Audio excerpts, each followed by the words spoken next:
The views and opinions expressed within the video content found on the Indie Comics Network are those of the speakers and do not necessarily reflect the views or positions of the Indie Comics Network or its sponsors.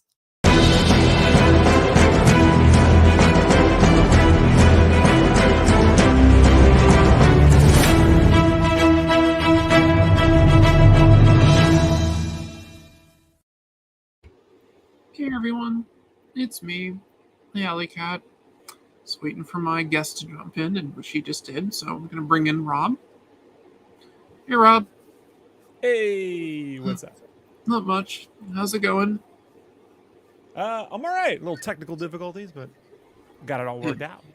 I literally just got in the door, and I was like, I gotta go live! Hey. Yeah. So I saw Across the Spider-Verse. Oh, nice. I will consider it a worthy sequel. Yeah, it was good times. I really enjoyed it.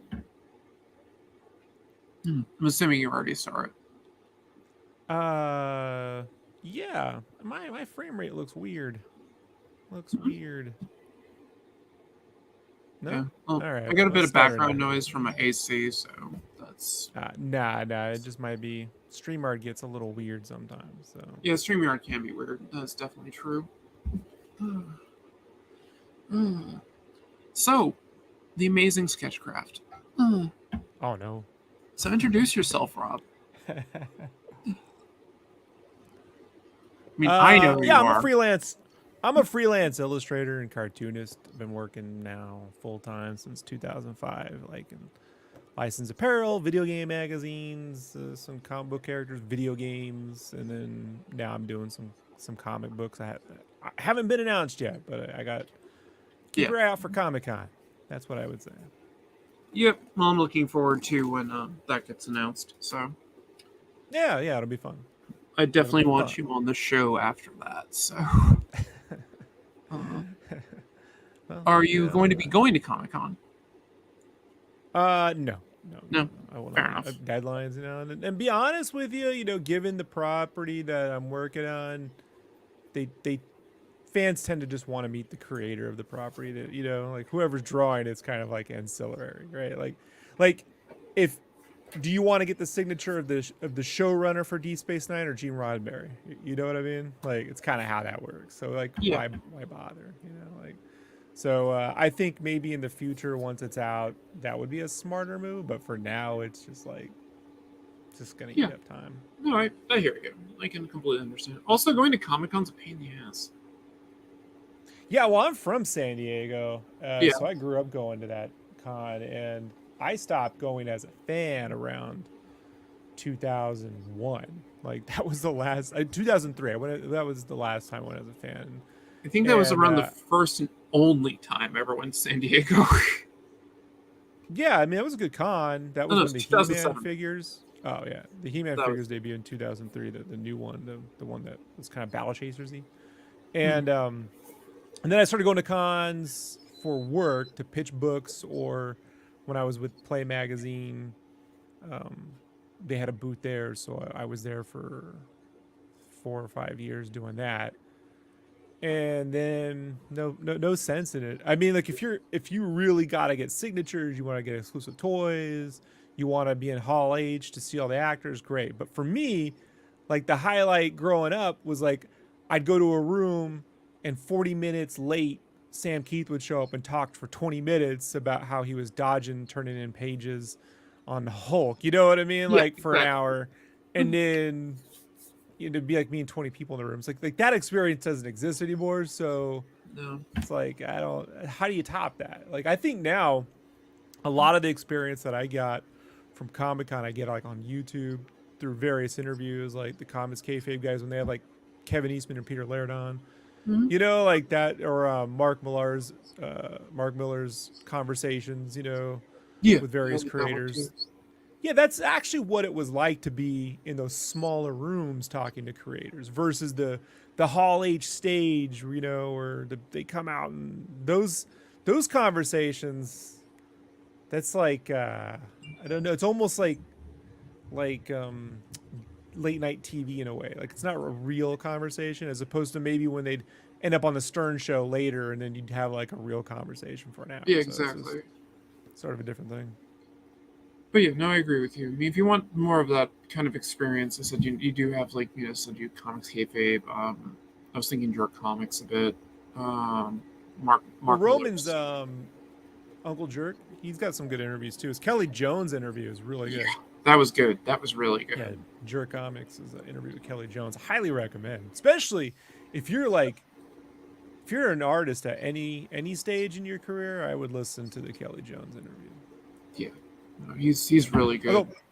Although I disagree with his. They get into a conversation about his colorist in the 90s, and I think the colors were. I think maybe the original colors when they were done with watercolor probably looked really good, but the translation from whatever that was to final printing, his art to me always looked best in black and white. Like whatever they were doing in color, just I don't know. It didn't I much preferred his black and white stuff over the color things. I think it lost something in translation.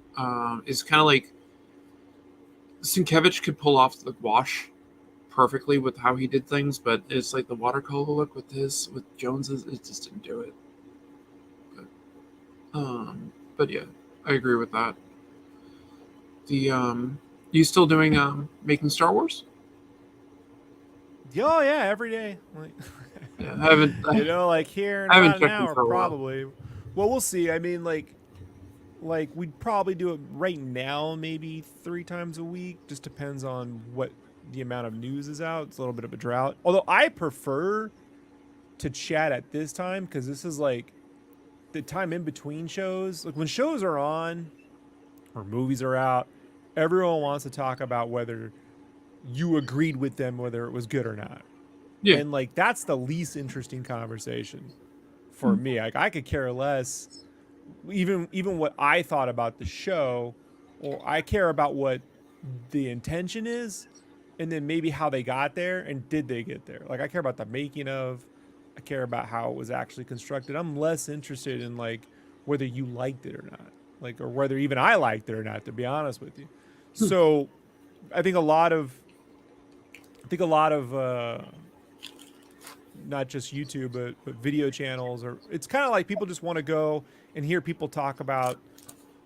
They want, you want. I get, and I totally get, when you really love something, you want to hear other people get super excited by it, right? Yeah. Because we don't generally, especially nerds, we probably just don't. Us nerds and geeks and stuff, we just don't have like probably a lot of friends you can do that with, especially as you get older. You can't just geek out over something. So I get that.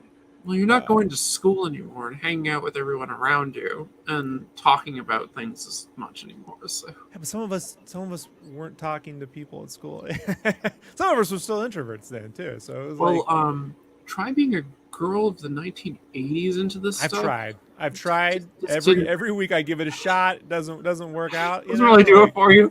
I put on my Molly Ringwald, and sometimes I do the Ali Sheedy. I go all gothy and then get pinked up, but it doesn't. I don't sell it. So. That was basically me, but I was stuck in the school uniform. So right. So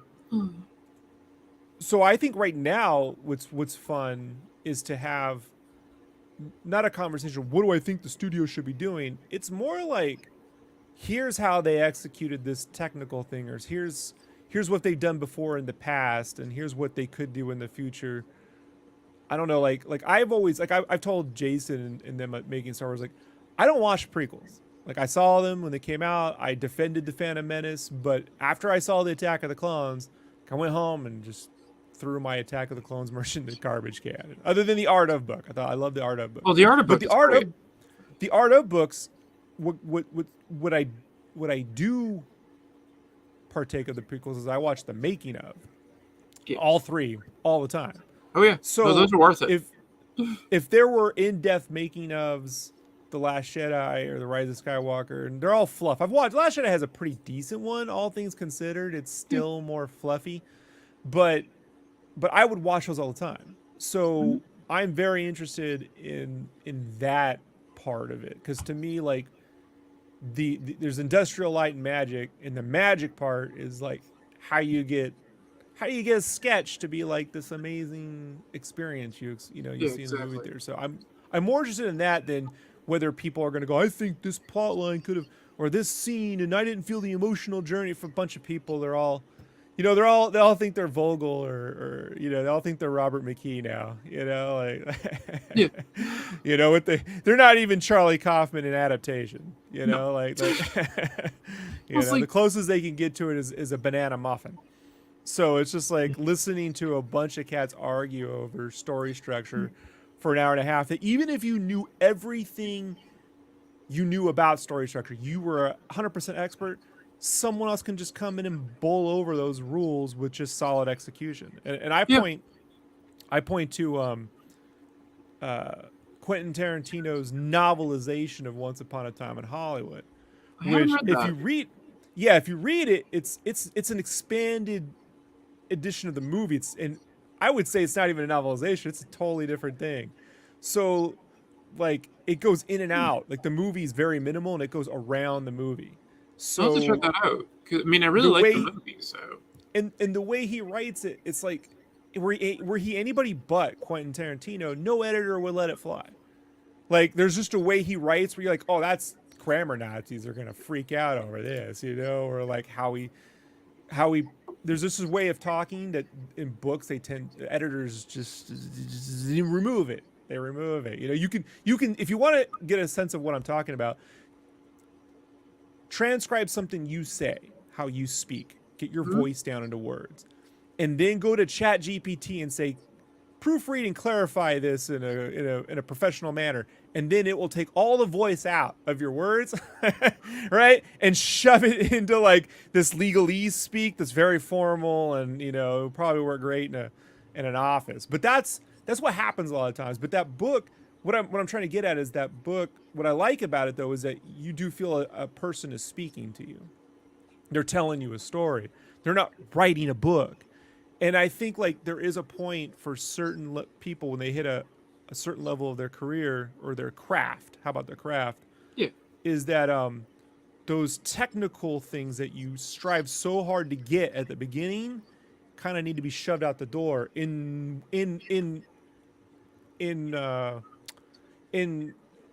the pursuit of reaching an emotional truth, an emotional, a human conversation, a human experience, a human relationship. And so that to me is like when I see movies, when things feel generic or they feel studio driven, it's because there's no authorship behind the voice. You're not experiencing any human connection there. You're just getting, oh, this is what a movie's supposed to be, right? All right, it's got the big thing, and no, look, they made the joke when there was a important dramatic event, to lighten the, lighten the mood to do that. Right. You have to key in the specific thing for this beat and then go from there. My favorite is we're through the looking glass, people. Right? That's my favorite, right? Yeah. I always try to throw that out once a year because no one says that shit in real life. But in movies, if Ed Harris says it, I believe it. Because I'll believe anything Ed Harris says. So it's not the best example. But yeah, I remember when we were on Making Star Wars together at one point, and both of us had a very similar criticism on one of the Obi-Wan episodes, which was the way the snow speeders came into a situation. And it's like they never filmed them straight on in Empire for a reason. It doesn't there's compositional issues. Yeah. So for those watching, if they're interested, we did, when Obi-Wan came out, we did a late night review, and I stand by, first off, I don't like reviewing individual episodes of a show anymore. No, I'd rather do the whole series. It's like reviewing chapters of a book. It's like, right. It's if you know how books are set up with sequel writing, it's irrelevant whether you like chapter 7, because you pull it out, then chapter 10, 11, 12 don't make any sense. However, I do stand by my critique of a lot of their compositional issues from a storytelling standpoint, especially artistically. And there are, in software development, right, there's this thing called best use practices, which I don't always agree with, because best use practices generally become like industry like crutches, right, or almost like cages in a way. However, when you are in a major motion picture franchise, blah blah blah, and you have odd, weird things like flying triangles, right? Like these triangles, they fly around. Someone 30 years already figured out like how to shoot those compositionally in a way that feels dynamic, right? And there's a way of just manipulating the camera slightly up, slightly down, this just to give a sense of dynamics. And that's really, I mean, yeah, it was motion control back in the 80s, but they found those dramatic angles because they couldn't just overwhelm you with like GoPro shots or you know what I mean, like exactly something gimmicky. They had to actually find a way that was compositionally matching maybe the Macquarie art or the Joe Johnston art or Jerry Cantrell. Mm-hmm. Yeah, Cantrell. Cantrell. I think that's his last name. With Alice in Chains, right? Yeah. So Cantrell, I know, right? Something like that. It's one of those two. And the Obi-Wan show, like the art direction wise, the production design and visual effects design, everything is like coming right at you, you know, just right at you. And it makes everything appear very flat. When something's just like this in frame, you know, it's not dynamic. Once you move it this way, once you move it this way, you know, this way, but straight on, it's like, it's almost like a cheap, those cheap Jaws 3D gimmicks back in the day, right? Yeah. Like, oh yeah, it's the stupid 3D tricks. Like, go back and watch Friday the 13th Part 3, and you can tell all the shots that were supposed to be in 3D, and they're all terrible. So, yeah, I mean, you got the yo-yo coming at the camera. And so that's where, like, I try to get on a technical aspect because I know what they were trying to achieve. Mm-hmm. Did they accomplish what they're trying to achieve? You know, like they made an artistic choice, but anyone in charge could have looked at that and been, that's a flat shot, man. Like there's a million people working on behind the scenes that have done this well already in the past that I just struggle to like understand how you go backwards. I didn't understand certain things that they chose to do with that myself, because it was like, did you watch The Empire Strikes Back? It kind of showed you how to film those speeders. Yeah. I mean, I'm struggling. I don't know. There's a lot of questionable, not just with Star Wars, but with, let's say, genre-based adventure films in live action, where you see, and say in animation, you know, you can see like take Spider-Verse, you can see, or Spider-Verse or the recent Spider-Man 2 gameplay trailer, right? You look at the sequences in the gameplay trailer for Spider-Man 2, because I'm gonna use that so that anyone can see that without spoiling stuff, right? Right. Well, definitely talk about that, because it's. But you look at, you want to watch it, so you look at the virtual camera work, and you look at the way they're using sequences. When I say sequences, like there's the river sequence where they're chasing boats and they're jumping from jet ski to jet ski. And then it flips and you're going backwards and the lizards, now it's like a Jaws movie, right? Jurassic World Jaws movie where he's chasing. Those are sequences. And they're very dynamic and they're very fun.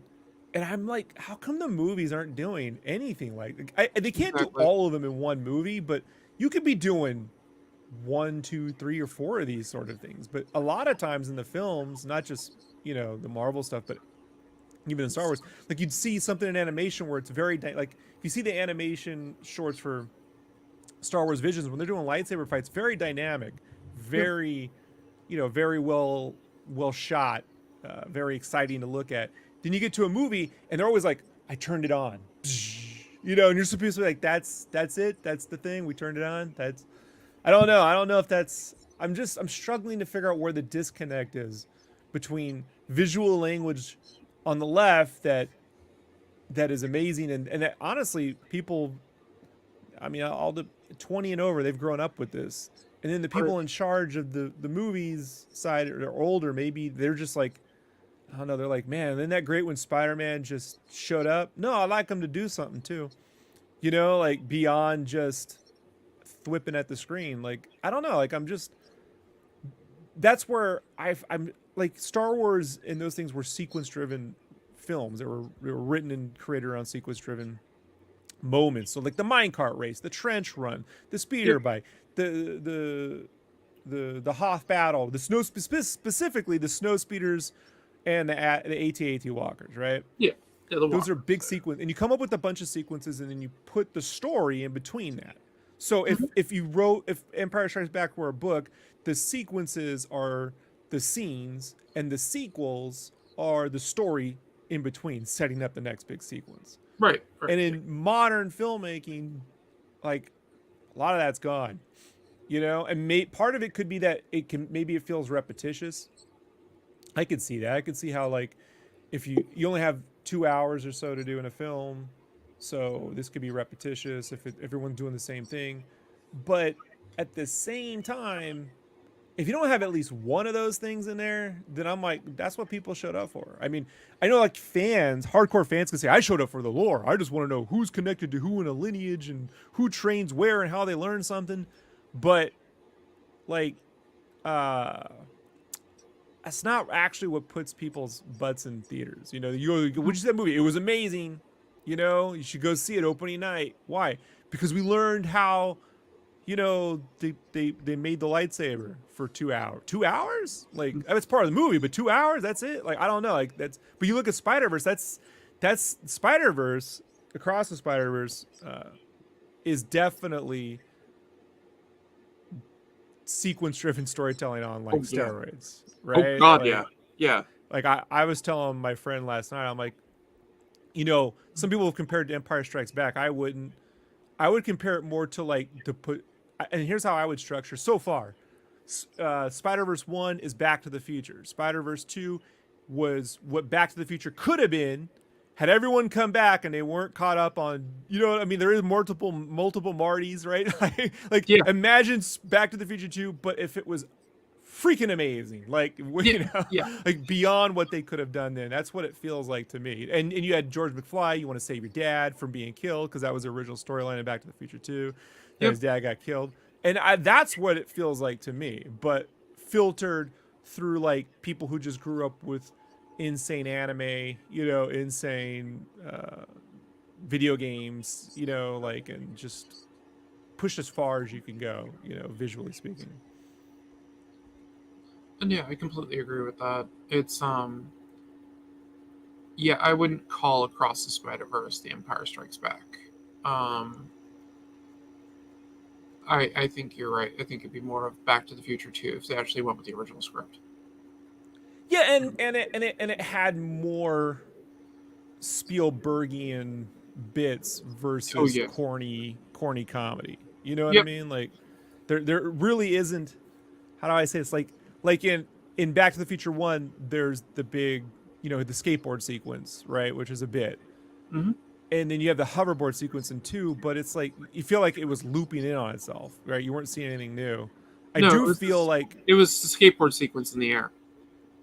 Right. But imagine like I always like with Spider-Verse, it feels like, imagine if you had started Back to the Future 2 off, but you were hanging out with his girlfriend for the first part of the movie, right? You know what I mean? Like and really understanding that part of it, I don't know, like it just feels like the potential of Back to the Future 2 when I dreamt about it is how like Spider-Verse, Across the Spider-Verse executed that. Whereas for me, Back to the Future 2 to me, like only thing I like about it is the new score in the hoverboards. The hoverboards is a cool idea, but the score is the same, but there's this trumpet motif that Alan Silvestri adds to the Back to the Future thing, which I'm like, that's better.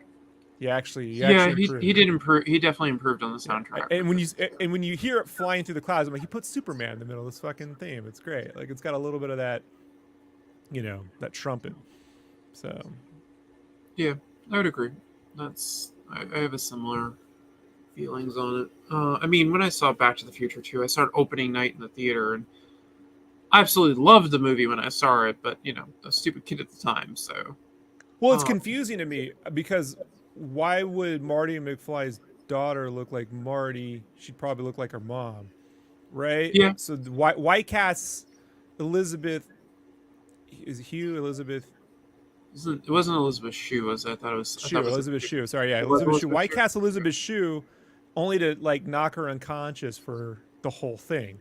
Right. Like, it's so weird to me. It's like, Well, you could have cast anybody at that point. Why did you just put the girl from Karate Kid in your movie and Adventures in Babysitting and then not use, she's more of a comedic, person. So like, it's just weird. And then, like, I always thought the mistake with that film was that they didn't go far enough in the future. When he says, Marty, it was your kids, he could have been talking about his kids when they're 50 or 60 years old. Yeah. And really, it's how, and the way I look at it is, and I have since, I won't say right when it came out, but around high school, I figured this out for myself, was rich. So people who are successful, they're self-made people, they try to provide for the kids, which is what Marty's dad was doing for him in the fixed future, right? And I imagine Marty obviously would have turned out all right. He becomes a rock and roller. He would have treated his kids well, but those kids would have grown up spoiled. You know what I mean? They would not have appreciated all the things Marty went through so it's that their kids are failures in life later on, right? That would have been more interesting.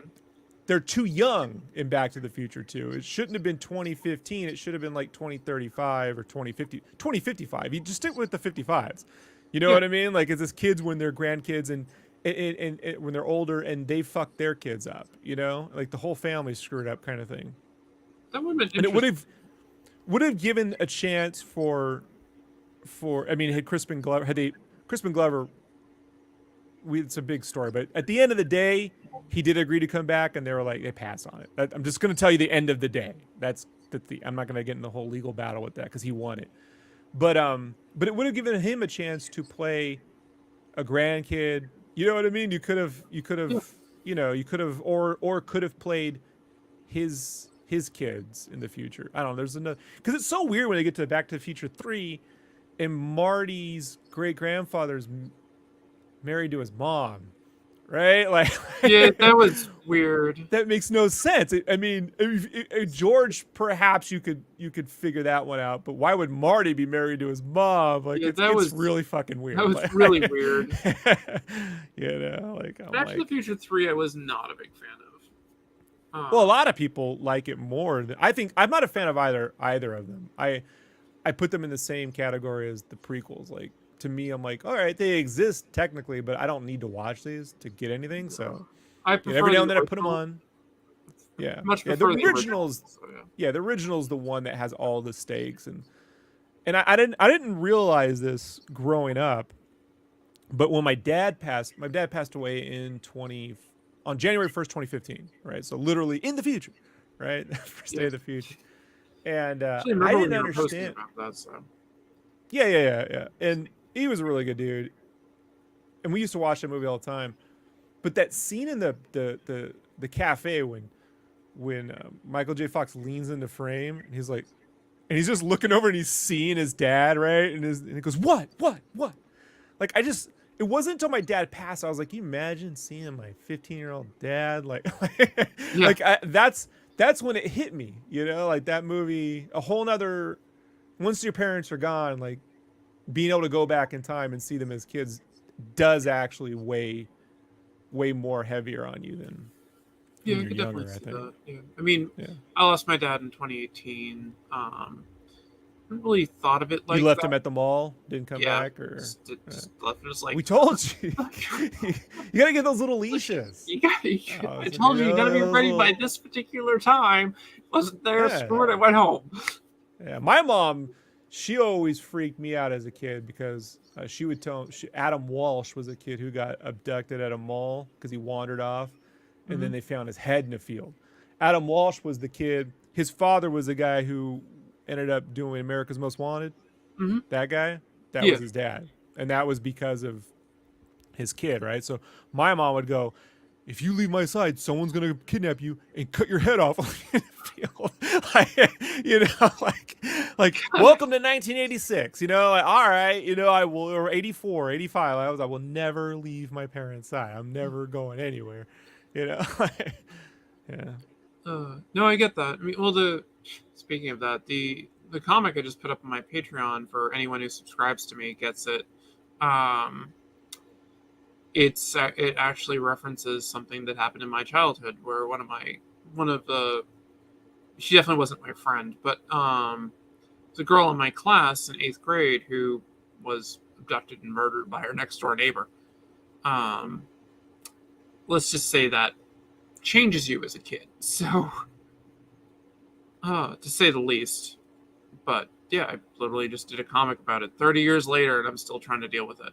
It's had that kind of an effect on me over my life. So. Yeah, and it should. It's just, I mean, like walking out of the hospital. I'm not gonna get all depressing, but like you walk out of the hospital, so this is what it's like to. Now I exist in a world where my dad doesn't exist. Wherever right. The dude may be, he ain't here. So like that was like it's a realization, even though it's coming your whole life, but when it happens, you're like, yeah, it's a different feeling.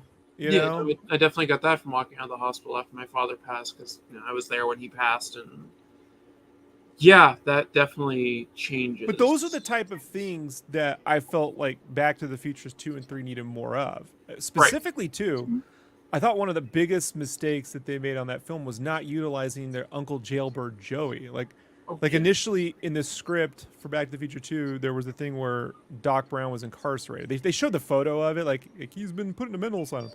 But I thought it would have been great to do a prison break, and his uncle is the jail. You know what I mean? Like someone in jail that gets them out or something. Like there's no payoff to those other things. There's other weird stuff that they add, like the needles and chicken thing, which makes no sense to me. Like why Marty doesn't care about being chicken. Like he has a self-confidence. It's so weird. He has a self-confidence issue in the first film. Like he doesn't have a chicken problem. Like this is the oddest. I don't it's super odd. I didn't understand that in the second movie. I was just like, this is a reach. But yeah, the like with. I also kind of wish that with Back to the Future 2, they would have left in some of the stuff that they had filmed and cut out, like the whole thing with Biff Tannen and Marty's mother. The whole fact that she kills him. Like, but they show him fade away in a deleted scene. Like after he brings back the time machine to the future, he kind of stumbles out and he actually fades away. And there's supposed to be a scene where after Marty and Doc get away, that she comes in the door with a gun and like aims it at him, and it's supposed to be the reference that she kills him. But yeah, they cut all that out. And if anyone hasn't quite figured it out, that Biff Tannen was supposed to be Donald Trump, but that was a thing too. You don't say. Yeah, it's kind of amazing that was a thing. Yeah. Yeah, people may want to rewatch Batman Returns as well. Yeah, that's true too. What people like, it's funny, like I'm like, why do you think Lex Luthor was a land grabber? Like what do you think that comes from? Like they even made a Lex Luthor book. They made a Lex Luthor graphic novel that spoofed the cover to Trump's book back in the late 80s, early 90s. Like they did the same cover with Luthor. Well, when Byrne did Man of Steel and they introduced Lex Luthor in it, he specifically stated it's like Lex Luthor is a smart Donald Trump. That's literally what John Byrne had said when he was working on it. So, I always found whatever that means. Yeah, whatever that means. But yeah. Getting back to more fun topics, though. Well, one thing I can definitely say, if anybody's ever wondering like where my art comes from, I blame Rob, because he basically taught me how to draw. So no. I've helped guide you along. You did. You really you want to head down, right? Like you did. I never like to say guided me. Yeah, I don't feel anyone ever taught me how to draw, but I do feel like there were people who arrived at certain points that helped point me in the direction in which I wanted to arrive at. And I feel like that's kind of like what a good coach does, right? I'm not a big sports person, but I watched Ted Lasso, and I watched Karate Kid, right? That's a coach. Yeah, well, right? That's the original one. Very good, very good. I do like Cobra Kai though. So. I like the promise of Cobra Kai. I don't like the execution. At this point, I just expect all of the Cobra Kai kids to become Power Rangers. Like if they all became Power Rangers, in the very next season, it would tonally, it would all work. Like it's so goofy. Like that would be amazing. I don't think they go into that direction, but that would be amazing. What I wanted for Cobra Kai wasn't something dark and brooding, but what I was hoping for was what they did was they took the cheesy world of the 80s and just said it kept going. Yep. Right? That's literally what it is. To take. What I was hoping for was what was kind of existed in the first episode of the first season, where now the people from this one guy from the 80s, everyone from the 80s grew up, but this one guy is stuck in the 80s, but he lives in our world now.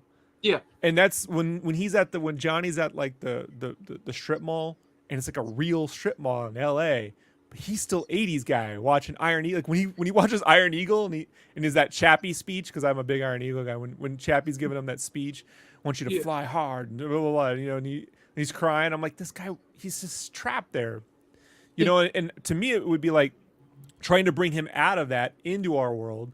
And then, what does our world look like? Well, we don't do karate now. We probably do MMA. You know what I mean? Like, there's different things to do there. So I felt like the tone of it probably should have been closer to the movie Drive, more than we literally have Power Rangers at this point. Yeah, well, that is basically where they're going with it. It literally is Power Rangers. There we go. I watched the first season of Glow, but didn't get into the rest. I haven't seen any of Glow, so I have no opinion on it. I like the documentary. Like, the reality of Glow is crazy. Like, those women, they had to stay in character in Vegas. Yep. The whole time. Like, everywhere. I couldn't. Well, that's a big thing with wrestling in a bunch of other countries, too. Like in Mexico, for instance, the luchadors, they have to stay in character the whole time when they're wearing the mask and everything. Like, they wear the mask out just in public. In Japan is similar. Well, it's great in Nacho Libre, right? Oh yeah, he was awesome. When it's for laughs. It's not so great when you literally have to do that in the real world. Yeah, exactly. But I haven't watched the series. I tend to like documentaries on wrestling more than trauma. Like, the only wrestling I've ever liked was Nacho Libre, because it's like it's not really about wrestling. It's like a little kid. Like, he's like a little kid who never grew up. Like, that's exactly who he is. My favorite part of that movie is when he runs away, right? He runs away, but he runs away to the hill just right outside of town. Because that's what a kid would do, right? He would just run away to the hill. And I got a bag of peanut butter and some chips, and I'm just going to run away now. Like, you'll change of socks. That's it. You'll be back by tomorrow. Tops, But yeah, no, I completely agree. But yeah, but yes, if people ever wonder who gave me the push for my art, it was definitely Rob. So I give him all the credit. Well, you do all the work. It's easy to give people encouragement. I don't have to do the work. Like, you should go do that. Hey, draw all the bricks. Yo, God, draw the bricks. Yeah, fuck that. I need a brush for that. No. Chicken shit. Like, you're right. right. No brush. Bill Watterson, didn't do that. You're right. He didn't. Yeah, would he have though? I don't know. I'm probably not, but I'm not him, so it's okay. So wrestling dots are great. Avoid WWE made ones because it's revisionist history.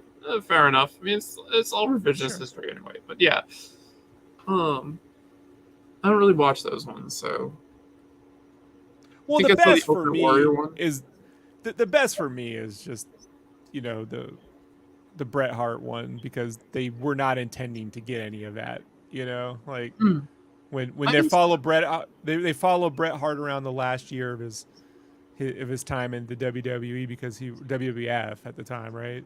Yeah, because he just wanted to chronicle it because he was going to be leaving, and then they caught the screw job on camera. Like you're like, hey, whatever the name of the city was, Screwjob. I can't remember. Montreal Screwjob. That was it. Yeah. I knew he was from Canada. I knew it was in Canada. I just didn't know where. Yeah, so like. That to me, I'm like, man, how could you plan that? Like, it'd be like saying, hey, man, we're going to make a documentary on, I mean, it's not the same thing, but It's like we're gonna make a documentary about Hawaii, and then you're there on Pearl Harbor just filming everything. Like what is going on? Well, this is interesting. Yeah, this will be good filmmaking. Yeah. Right. So. But yeah. Oh. What was it? Yeah, let's see. Yeah, that one top. That one is tops. Still a very famous, infamous moment. Yeah, I mean, even I know what the Montreal Screwjob is, and I don't really follow wrestling. When I was watching wrestling, you can probably guess I was watching it probably for different reasons than other people. I mean, I was definitely watching it for the men manhandling each other. Not for the same reason. Okay. No. Just saying. Doink. Like I get it. I get it. Yeah. I understand. Yeah, Bret Hart, he was hot. So yeah, go with that. Look, I mean, people don't want to hear this, but for me, my favorite wrestling is nothing to do about the quality of it. It's just the period in which I was the most engaged, right? And so for me, it was literally like the SummerSlam that Undertaker appeared to the Montreal Screwjob. That's just what I watch. So like Monday Night Raw, like a couple years before Monday Night Raw until all the way through 97. It's like 91 to 97 is that, and that's it. I've tried, the Attitude stuff was there, but it's fine. It's just I was doing other shit at the time. I think the Attitude stuff's better, for fans, but for me that's just what, if I'm gonna put it on, I just put on that stuff, even though people hate it, And part of it I like is that because they were in such financial issues, Vince and them were in financial issues at the time, that like they weren't overproduced. I like wrestling when it's not overproduced. Like I don't like you watch it now and I'm like, how are you even? So I mean, it's like the Main Street Electrical Parade went to Burning Man. Like I don't understand. Like this, I like a little bit something a little bit closer. Like not exactly the opening to Highlander. Right? I'm not saying Madison Square Garden, and we all probably could get mugged, during the match. I'm not Especially saying during that. So, yeah. But just enough to where you're like, yeah, it's brand like when those carnivals would come to town and they'd have like the zipper, and the tilt-a-wheel and shit. Like it's just legitimate enough, but not enough to put a logo on everything, yeah. Yeah, and so that's what like that era felt like to me. And they were still attempting to wrestle in a way that appeared believable. I do believe that attempting to appear believable, doing a crazy thing once during a match, maybe twice, is the way to go. But when you just do everything all the time, I mean, it's like a Michael Bay movie where you're like, yeah, I just become numb to it after like 20 minutes. Well, I don't even know how. I mean, I listen to Jim Cornette every now and then, when I'm cleaning because I don't know what they're talking about half the time. Like, because they're talking about modern wrestling. I don't know. But, like, they say these shows are like 3 hours long. I'm like, how the fuck you're watching 3 hour long shows twice or three times a week? I can't. I don't know how you do. Like, these shows should never be more than 90 minutes. An hour during the week, 2 hours, maybe 2:30 on a pay-per-view, maybe if you count the 30-minute like preamble they used to do, like but like a 2 hour show, I don't understand why these things are so damn long. I don't get it. But then again, they're not trying to reach me because I'm not watching it. So you're not the target audience, basically. So. No, I watch MMA. I like MMA, and I don't like the big matches. I like the prelims. The prelims is where like I like watching the people really coming up. Like that's this. I wish we could tip those people in real time when we're watching it. I wish there was a place. So Raw 3 hours. Yeah, that's crazy. That's crazy, right? And it's not like 3 hours. They edited it in the bay. They got this lean. This is adventure. Shit's just dragging on. So like when people complain that like a movie is 3 hours, I'm like, but people edited it into 3 hours. I mean, these fucking wrestling shows, it can't possibly fucking. Yeah, because the rough cut of that movie was probably 4.5 hours long. They made it 3 hours, so. or longer. But, yeah, I was just throwing a number out, but yeah. Right, but a wrestling no, this is ridiculous. Yeah. What was I thinking with I barely have time to watch TV shows. I mean, I just finally finished Better Call Saul, and I love that show. So, like a couple of weeks ago, maybe a week ago, possibly 2. It's better. I like it better than Breaking Bad. I did. I liked it better than Breaking Bad. Yeah. And I loved Breaking Bad. I thought Breaking Bad was like the best TV show of the time. It's too manic for rewatches, though. Yeah, I would agree. Like it's very manic. Like they put you on Adderall, in that show. Or like they put you on something when you're watching it. It's like with Breaking Bad, I can rewatch scenes, but I can't rewatch the show. And, it's super. Better Call Saul, I'm similar. I can watch certain scenes over and over again, but I can't watch the show. No, I can leave that on a loop. I'm different. Like with that one, I can leave on a loop. But just the pacing of it is more towards how I kind of prefer human dramas. Mm-hmm. And that's what I was saying. Like that's a heightened world, but it's still Albuquerque. Like they're there in Albuquerque, and that's what I was hoping Cobra Kai would do. Like it would just shoot in L.A. But now it feels like it's shooting on a Disney lot on the TGIF, step by steps, around a corner, Family Matters is down over there, right? Full house. Jodie Sweetin's going to walk right into frame, exactly. Sooner or later. So, which wouldn't be a bad thing, but it's just the show that I was I like this idea that an 80s dude stuck in our world.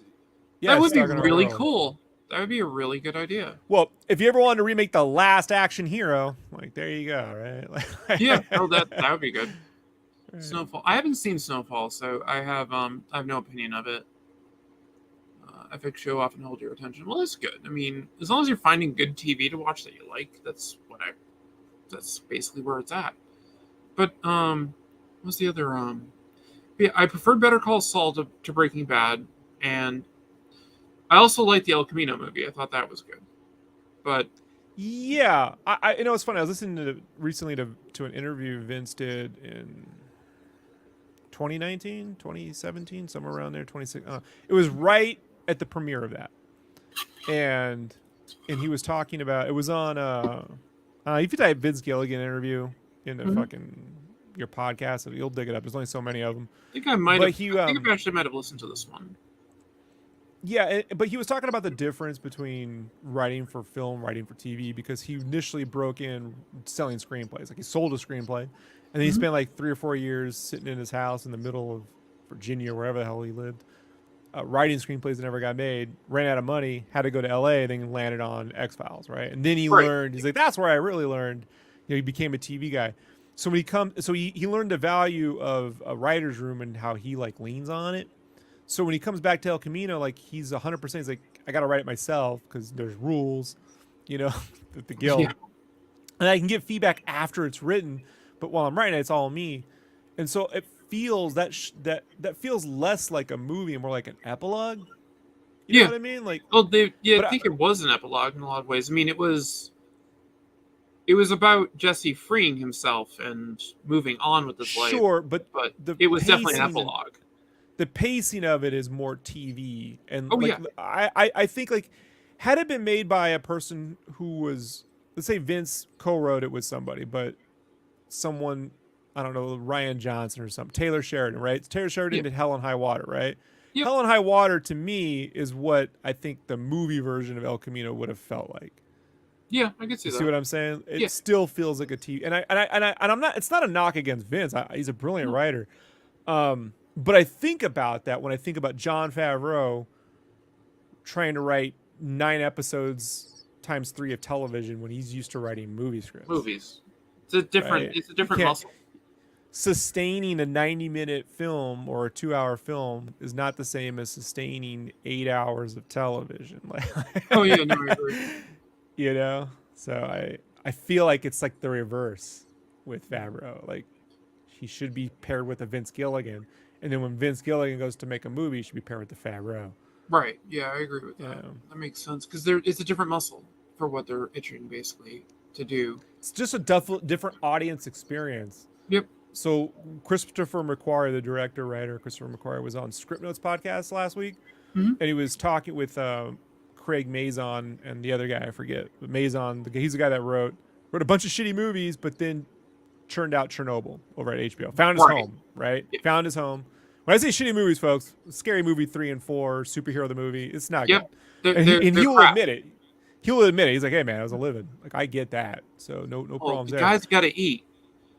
But well, does he need to eat well? So McQuarrie was on, and he was talking about the difference for him from directing or prepping films like Mission Impossible and Edge of Tomorrow and whatnot before Maverick. After Maverick, because I suspect he actually came on and directed quite a bit of Maverick, just didn't get the credit because that's how the guilds work. Yeah. But he said after Maverick, his focus now is not like before. It was like, okay, we're going to do a Mission Impossible movie. What haven't we done before? What are our locations? What can we develop? Right. What I said, sequence-driven stuff, which it's not a bad thing to do. But his focus now isn't that. They're still doing that. But his focus now is what do I want the audience to feel? And I think that is not something that, given the way Mazon described it, like I don't know if that's the primary focus. The primary focus is the story and where the characters are going, like on a TV series, right? Where the character's feeling. But I do think when you're in a room for 2 hours, a limited amount of time, your focus probably should be how do I want my audience to feel? And then allow the characters to naturally get there, but that, there has to be this transference that I just think like happens differently on television. That's why you see horrific shit or weird shit on television that you just know if that played in a movie theater, it wouldn't play the same. It would play differently, I think. Oh, what are you doing, stupid cat? Okay. But like also the show that I can rewatch that is also incredible. That it used to be like what I thought was one of the best TV shows until Breaking Bad was The Wire. And sure. I used to be able to sit down and watch all 5 seasons, and some of them are better than others. The second season is a little bit weaker than the first, but I really enjoyed. I think it was season 4, which in some ways is weaker, but just the way it told the story with the kids and how everything changed. With what was going on and like characters they introduced and things. But it's like the first season was incredible, and you had like the third season was amazing. But all in all, I love the show as a whole thing. But if any of those seasons were a movie, you'd have to pick like 2 or 3 characters and zoom in on a bit. Yep. And pull that out. You can't do this. No. When movies try to do this, some of them pull it off. But what I would say is like, okay, people would cite the first Lord of the Rings trilogy pulls it off. But I'm like, yeah, but how many fantasy novels actually pull off the Lord of the Rings? Like, so like one fucking dude figured it out. No one else has really been able to do it since, despite what you think. Not you, but I'm saying despite what people think, what your favorite may be. People know Lord of the Rings and Harry Potter. They don't know anything else. They don't know Dragons of Pern or Wheels of Time. They don't know that shit. Well, yeah, I agree with that. Like, the Wheel of Time, I'm not a big fan of. I've read the first book twice, and the second time I read it was just to give it a second shot because it's like my friend's favorite series, and she's like, "Oh, check this. Just give it another shot." I'm like, "Fine." So I reread the first book, and I had no desire to go to book 2. I do like Brandon Sanderson, and like his Stormlight Archive series is very much it has a massive cast. It's very a Song of Ice and Fire, which we're never going to get the end of that series, no matter what he says. So just take the TV show for what it is and be disappointed. So you can move on. But he was, Martin was somebody who could handle a huge cast in a novel series, but average book's 800 pages. And also the vast majority of the characters are not focal characters. People mention. Yeah. Like that's why those adaptations. Those adaptations are better for games. I think. Where you can make 100 hours worth of content, side quests, and all that kind of stuff. Exactly. I do like Brandon Sanderson's Mistborn series a lot. I have a hard time with the second series of it, but I love the first series. So don't even know what you're talking about. Like I told you, like there's only so many that break through the zeitgeist. Right. You know, like that's completely it. agree with you. And so, there's always an outlier, an exception to the rule.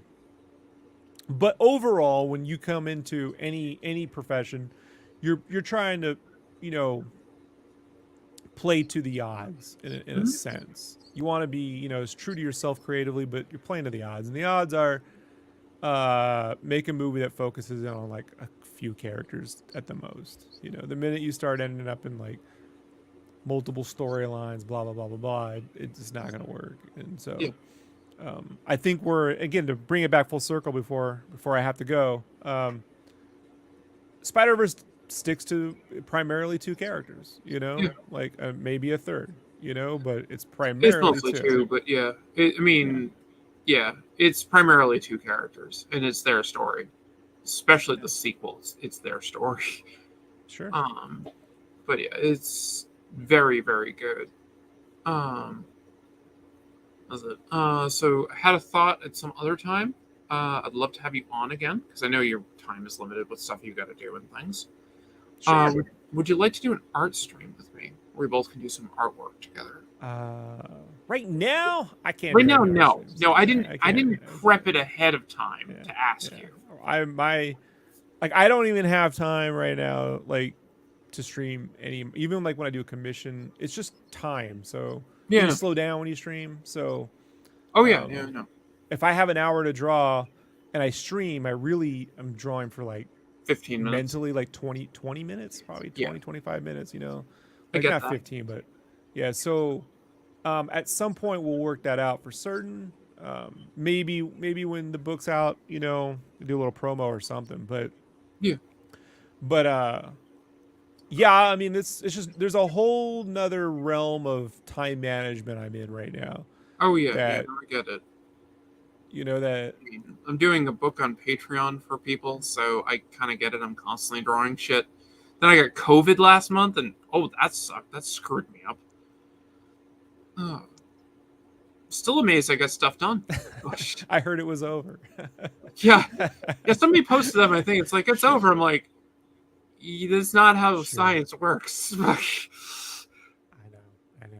know. Yeah, I know. We had someone turn to talk some shit on the podcast, and you know, like, I'm one of those few people that when I joined the Army 20-something years ago, I was a tanker, but I got injured quickly because I'm not built for that life, and they put me in nuclear biological chemical. They called it NBC, not the television, but it's the acronym, right? Yeah. And so I spent like a year and a half doing that before I got out. I did my time. They put me there, and so, like, you know, we this is before 9/11.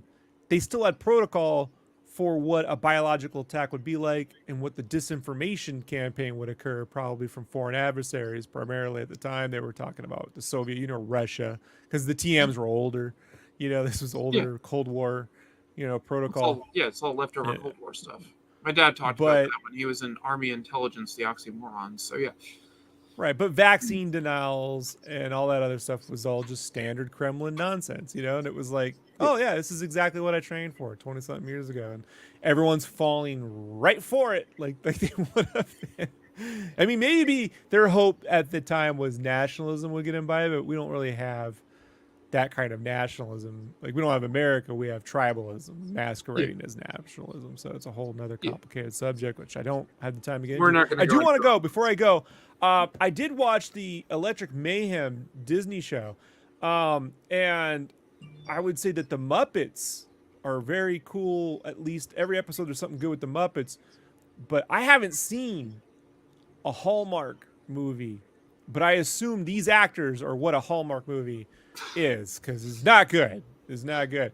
And I just want to complain about all you people out there that complained about the Muppets reboot in 2015 being too harsh. This is what you get. This is the milquetoast bullshit. Because I went and rewatched them up, and this show's brilliant. It's brilliant. It's not a continuation of the Muppets, as if the Muppet Show had started today, right? And they would be more cynical, and they're funny and relevant, and the jokes still hold up. The acting's great. I don't know how that was on ABC television when the Disney Plus channels milked. It feels like the Disney Plus channel show should have been on ABC, and this should have been on the Disney Plus. It's so weird, but yeah, it's mostly dog shit. But the Muppets are pretty good. There's also something weird with modern Muppet stuff, where especially with Dr. Teeth, like they used to have this energy, right? Yeah. Henson used to have this energy when they would talk, and they don't do it. They just go like this now. That's not right. He's supposed to be. He's supposed to basically he doesn't, on cocaine the entire time. The voice is good. The guy they got for the voice is they figured it because that was Henson, you know, and he had this particular way of speaking. But the voice is good, but the energy of the way he talks is not there. So I don't know. There's good nuggets in that show, but the Muppets reboot from 2014, 2015 far superior. Like, yeah, I haven't watched the Electric Mayhem show yet, so I have no opinion of it. But yeah, it's Muppets, so I'll sit down and watch it at some point. It has a great cameo from a director I appreciate, which I won't spoil here, but yeah. Fair enough. It's Tarantino. It's Tarantino, isn't it? No. Same class though. Okay. All right. I'll go look same guild. When I say class, I mean era. Mm-hmm. Same guild of folks. All right then. Well, Rob, I really appreciate you coming on and hanging out with me. It's been a while since we've done anything together. I know we were talking about doing something with the some of the brushes you had made.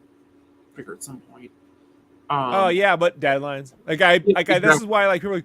I know. I wanted to demo these. I just it's right now. I'm art directing kind of like a whole book, and it's just it's a whole thing. No, you got shit to do. That's you're living the dream in that sense, and the dream's no complaints. No complaints. Yeah. The other part is I have to stand up at some point and get the blood circulating. Well, I know that feeling. I have that problem. So I tend to fall over if I get up too quickly. So. Right. That happened to our writer. He fell over and broke his leg. Oh, that sucks. Yeah. Really sucks. Now I'm like really freaking out about it. I will definitely say this to anybody who wants to draw comics. Don't sit at the table for 8 straight hours. You have to get up every now and then and move around. Yeah, I get up at least at the 90-minute mark. Yeah, that makes sense. Or what I do when I'm working busy, what I'll do is I actually watch MasterChef Australia, which you can watch for free on Tubi. MasterChef Australia. And so what I like about those shows is that they start off fun, but then as they go, the music kicks in. And if you're on a deadline, your music, so you get this peak and then a crash, and then you can go take a break for about 15 minutes, come back, and then slowly build back. The waves of emotion flow well with the artist's deadline schedule. That works. That works good. Yeah. So MasterChef Australia, you heard it here first. Yes. From Sketchcraft. Yeah. But yeah, I am trying to set something up for the future. It'd be like something I want to do on Saturdays, like in every other week, to like a once a month thing of having a few artists on doing like a jam session. And I'd love to get you on with I'm trying to get Dave Finch back on for it and stuff. I know he'll be coming back on my show sometime in July, but I'm hoping to get him on that as well to do something. I'd love to have you on there, and we'll have some other people and talking with them, trying to get.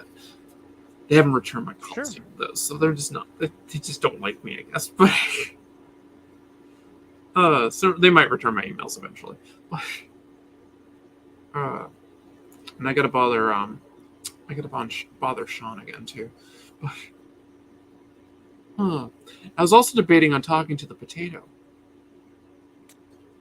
He's not available. I'll explain to you why, but yeah, sadly, even I can't get him on right now. He's a busy dude. Oh. So if you've seen the Matthew McConaughey thing that he did recently with the self-help thing, Mega Potato shot that like he was there. Oh. Yeah.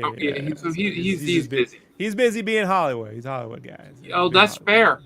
That's fair. Yeah, that's perfectly fair. Yeah. Right. I do have to roll though, Allison. Oh yeah, well no, we're gonna end the show anyway. I only want to go about an hour today, and I really appreciate you coming on. And happy to be here. Plug your stuff one more time. We'll get out of here. You can check us out randomly if you want to hear us talking about Star Wars or random George Lucas and Dave Filoni jokes at makingstarwars.net. We do that. And if you want to just find out about me, it's sketchcraft.com. Sketch, CRAFT, like Minecraft.com. You can find me all there. Yep. I think I put it all down below too. And you can find me here Sketchcraft. part of the Indie Comics Network, here every Friday at 3 with Arting with the Alikat, and sometimes I have friends on. But yeah, check out my Patreon, you get my free manga. And I'll talk with you all later. Thank you very much for coming, Rob. Bye.